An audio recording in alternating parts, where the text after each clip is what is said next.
के बाद एक बार फिर से आप सभी दर्शकों का अन्नदाता कार्यक्रम में बहुत बहुत स्वागत है।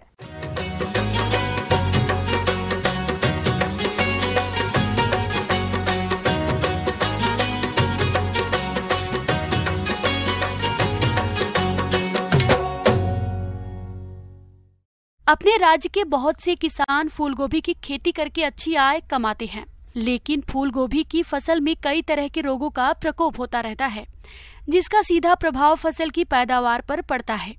इसलिए समय रहते इनकी पहचान कर रोकथाम करना बेहद जरूरी होता है। तो फूलगोभी की फसल में कैसे करें रोगों की रोकथाम, इसकी जानकारी दे रहे हैं कृषि वैज्ञानिक डॉक्टर AM अंसारी।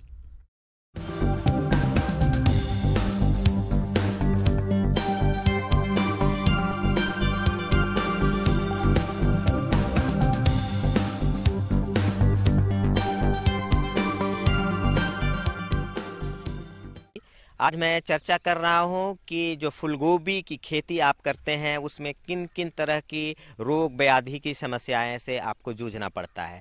किसान भाइयों, फूलगोभी एक ऐसी फसल है जो आजकल लगभग सालों भर इसका उत्पादन लिया जाने लगा है। किसी ज़माने में 100 साल पहले बात करें तो सिर्फ ये दिसंबर जनवरी में फूलगोभी बाजार में उपलब्ध हो पाता था, लेकिन धीरे धीरे वैज्ञानिक अनुसंधान के प्रयास से आप देख रहे हैं कि अब गर्मी में भी, बरसात में भी, जाड़े में तो खैर होता ही है, सालों भर फूलगोभी बाजार में उपलब्ध होता है। लेकिन इसमें समस्याएं बहुत आती हैं। जैसे जैसे ही नर्सरी लगाएंगे हमारे किसान भाई, इसमें डैम्पिंग ऑफ नाम का रोग लग जाता है। इसमें उसके बिचड़े ही गलने लग जाते हैं, कभी अंकुरित होकर जमीन से बाहर आने से पहले ही गल जाते हैं कुछ, तो कुछ क्या होते हैं निकलने के बाद गलते हैं। आर्द्र पतन गोभी वर्गीय फसलों में ये बीमारी राइजोक्टोनिया सोलानी नामक कवक से फैलती है और पौधशाला में अधिक गंभीर रूप से आती है। प्रभावित नए अंकुर जमीन के पास तना लाल भूरे रंग का दिखाई देता है। प्रभावित अंकुर अंत में सूख जाता है। जब पौध घनी और अत्यधिक मात्रा में उगती है तब ये बीमारी अधिक तीव्रता से फैलती है।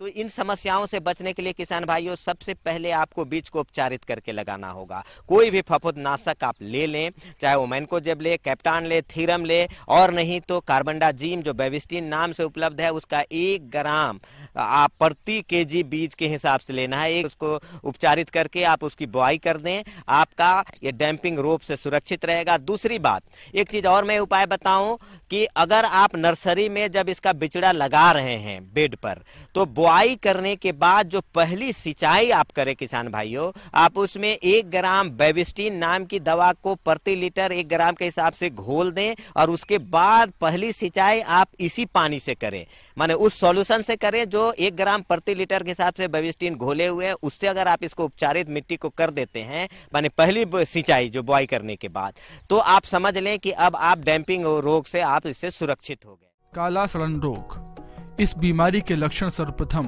पत्तियों के किनारों पर वी आकार में हरी माहीन एवं पानी में भीगे जैसे दिखाई देते हैं तथा पत्तियों की शराएं काली दिखाई देती हैं।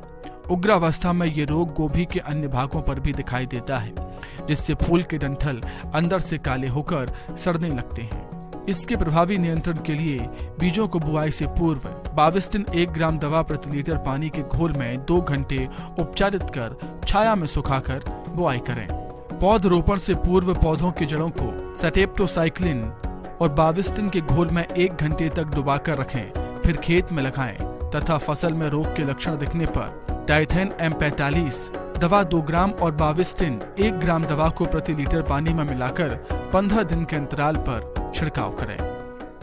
तो ये आप उपाय कर सकते हैं। इसके बाद के दिनों में भी जब इसमें leaf spot, Alternaria leaf spot जैसे रोग आ जाते हैं, कभी कभी व्हाइट रस्ट आ जाता है, और भी क्लब रॉट जैसा रोग आता है, बहुत तरह की रोगें आती है। तो अगर इस तरह के रोग आते हैं तो आप कृषि वैज्ञानिक से, जो आपके कृषि विज्ञान केंद्र हो या अन्य कृषि विभाग से जुड़े हुए कोई संस्था हो, कोई NGO हो या राज्य सरकार का डिपार्टमेंट हो, वहाँ हमारे पौधा संरक्षण के पदाधिकारी मौजूद होते हैं, उनसे संपर्क करके आप उसका उपचार कर सकते हैं। अगर आपको कोई ना मिले तो आप इस चीज को जरूर ध्यान दें कि रोग रोधी किस्म आप लगाएं। बाजार में जब भी आप खरीदने जाएं तो आप उन्नत हाइब्रिड प्रभेद आते हैं इसके रोग रोधी किस्म, उसको आप चयन करें तो आपको बहुत इससे मिलेगा।